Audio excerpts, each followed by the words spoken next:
नमस्कार दोस्तों, study special ज्ञान में आपका स्वागत है। आज की यह क्लास बहुत ही इम्पोर्टेंट होने वाली है। यह इम्पोर्टेंट इसलिए भी है क्योंकि इस टॉपिक से हर किसी एग्जाम में 2 से 3 नंबर के क्वेश्चन जरूर आते हैं। तो चलिए बिना किसी देरी के हम हमारी क्लास को स्टार्ट करते हैं। सबसे पहले हम क्रिया की परिभाषा देखते हैं। जिस शब्द से किसी काम का करना या होना प्रकट होता है उसे क्रिया कहते हैं, जैसे पढ़ना, लिखना, खाना, आना इत्यादि। ये क्रियाएं विकारी शब्द की तरह होती है जिसके रूप, लिंग, वचन और पुरुष के अनुसार बदल जाते हैं। जैसे राजू खाना खाता है,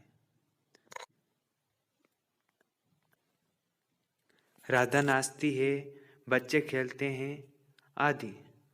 अब क्रिया की धातु क्या होती है इसको समझते हैं। क्रिया के मूल रूप को धातु कहते हैं। यह रूप क्रिया के प्राय सभी रूपों में पाया जाता है। जैसे पढ़ना में पढ़ धातु व ना प्रत्यय है। इसी प्रकार लिखना में लिख धातु और ना प्रत्यय होता है। तो किसी भी क्रिया का जो मूल रूप होता है उसे ही हम धातु कहते हैं। अब क्रिया के भेद। रचना की दृष्टि से क्रिया के भेद। अब इसमें कई जगह ये भी दे रखते हैं कि जाति, रचना और कर्म तीनों की दृष्टि से क्रिया के 2 भेद होते हैं, सकर्मक क्रिया और अकर्मक क्रिया। आप इसमें कंफ्यूजन मत होइएगा। सकर्मक क्रिया। सकर्मक क्रिया उसे कहते हैं जिनका प्रभाव वाक्य में प्रयुक्त कर्ता पर न पड़कर कर्म पर पड़ता है, अर्थात वाक्य में क्रिया के साथ कर्म भी प्रयुक्त हो, उन्हें सकर्मक क्रिया कहते हैं। जैसे राम आम खा रहा है। दोस्तों, इसमें आप सकर्मक क्रिया को समझने के लिए मैं आपको एक छोटी सी ट्रिक बता रहा हूँ, जिसके माध्यम से आप किसी भी सकर्मक क्रिया और अकर्मक क्रिया को पहचान सकते हैं। जैसे हम इसमें प्रश्न करते हैं, राम क्या खा रहा है? इसका उत्तर है राम आम खा रहा है। मतलब किसी भी जब प्रश्न करने पर उसका एक उचित उत्तर मिल जाए तब हम उसे सकर्मक क्रिया के अंतर्गत रखते हैं। जैसे महेश कहाँ जा रहा है? महेश दिल्ली जा रहा है। राम वेद को पढ़ रहा है। राम क्या पढ़ रहा है? राम वेद को पढ़ रहा है। तो इसका एक उत्तर आ रहा है, इसलिए हम इसे सकर्मक क्रिया के अंतर्गत रख सकते हैं। अकर्मक क्रिया वे क्रियाएं जिनके साथ कर्म प्रयुक्त नहीं होता तथा क्रिया का प्रभाव वाक्य में प्रयुक्त कर्ता पर पड़ता है, उसे अकर्मक क्रिया कहते हैं। एक साधारण भाषा में समझे तो हम जो हमारे दैनिक काम करते हैं उसका प्रभाव हम पर स्वयं पर पड़ता है, उसे हम अकर्मक क्रिया कहते हैं। जैसे मीरा नाचती है, इसमें अगर आप प्रश्न लगाओगे मीरा क्या नाचती है तो उसका एक उचित उत्तर नहीं मिलेगा। मीरा नाचती है, फूल खिल रहे हैं, फूल क्या खिल रहे हैं, इसका एक उत्तर नहीं मिल पा रहा है, इसलिए यह अकर्मक क्रिया के अंतर्गत। श्याम कमरे में बैठा है, तो श्याम कहाँ बैठा है? श्याम कमरे में बैठा है।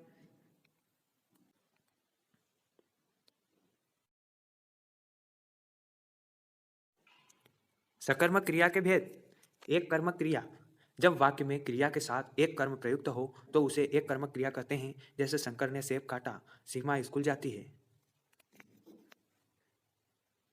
द्विकर्मक क्रिया। जब किसी वाक्य में क्रिया के साथ 2 कर्म प्रयुक्त हो तब हम उसे द्विकर्मक क्रिया कहते हैं। जैसे राधा गायन एवं वादन कला में प्रवीण है। तो हम समझ सकते हैं कि इसमें 2 प्रकार की क्रिया आई है, गायन और वादन, इसलिए यह द्विकर्मक क्रिया हुई।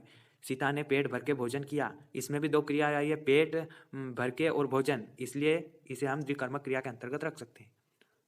अब हम व्युत्पत्ति के आधार पर क्रिया के भेद को समझते हैं। संयुक्त क्रिया। जो क्रियाएं 2 या 2 से अधिक क्रियाओं के योग से बनी होती है उन्हें संयुक्त क्रिया कहते हैं। जैसा कि हमें इसके नाम से ही पता चल रहा है कि 2 क्रियाओं के योग से बनने वाली क्रिया को संयुक्त क्रिया कहते हैं। जैसे इसमें सुरेश नाचने लगा, तब इसमें हम देख सकते हैं कि पहली क्रिया तो यहाँ नाचना हो गई और दूसरी क्रिया हो गई है लगा। मोहन रो चुका, इसमें भी दो क्रियाएं आई है, पहली क्रिया रोना और दूसरी क्रिया है चुका। बच्चे सो गए, इसमें पहली क्रिया सोना है और दूसरी क्रिया गए, मतलब ये दोनों आपस में जुड़ी हुई है, इनके बिना किसी इस वाक्य का अस्तित्व नहीं हो सकता, इसलिए हम इसे संयुक्त क्रियाएं कहते हैं। नाम धातु क्रिया, जो क्रिया संज्ञा या सर्वनाम में ना प्रत्यय जोड़कर बनती है, नाम धातु क्रिया कहलाती है। जैसे नरम से नरमाना, हाथ से हथियाना, लज्जा से लजाना, बात से बतियाना।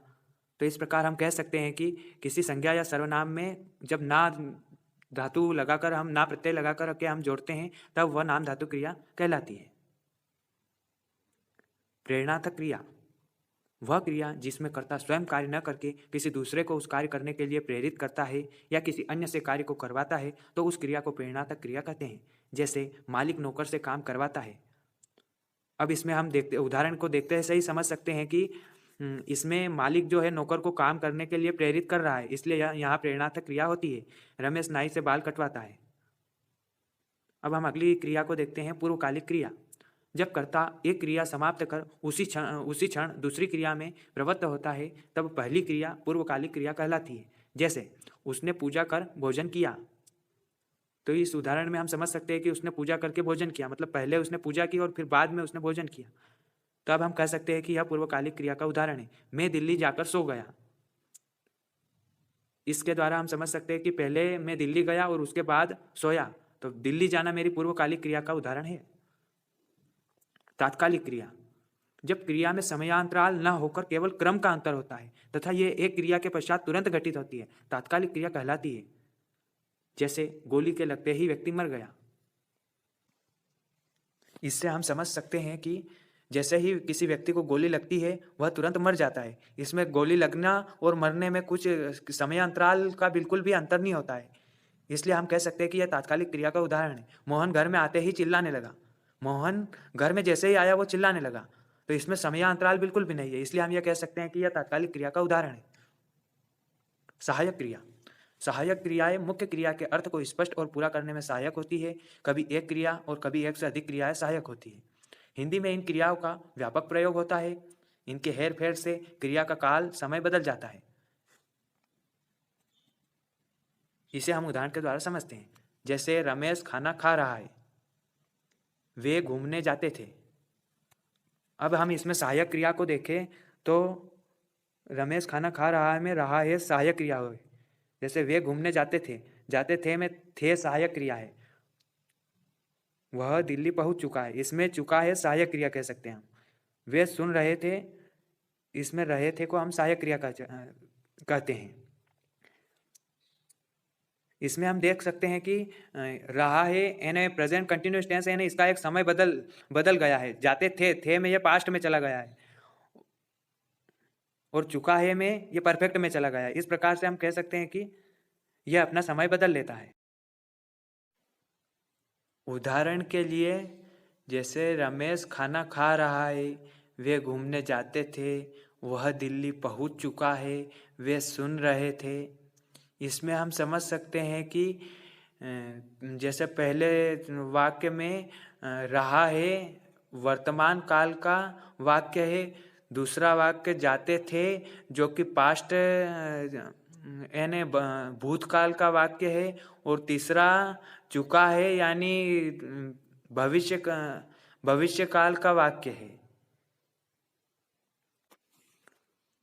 तो इस प्रकार से हम कह सकते हैं कि कुछ एक शब्दों की हेराफेरी से पूरे क्रिया का काल चेंज हो सकता है।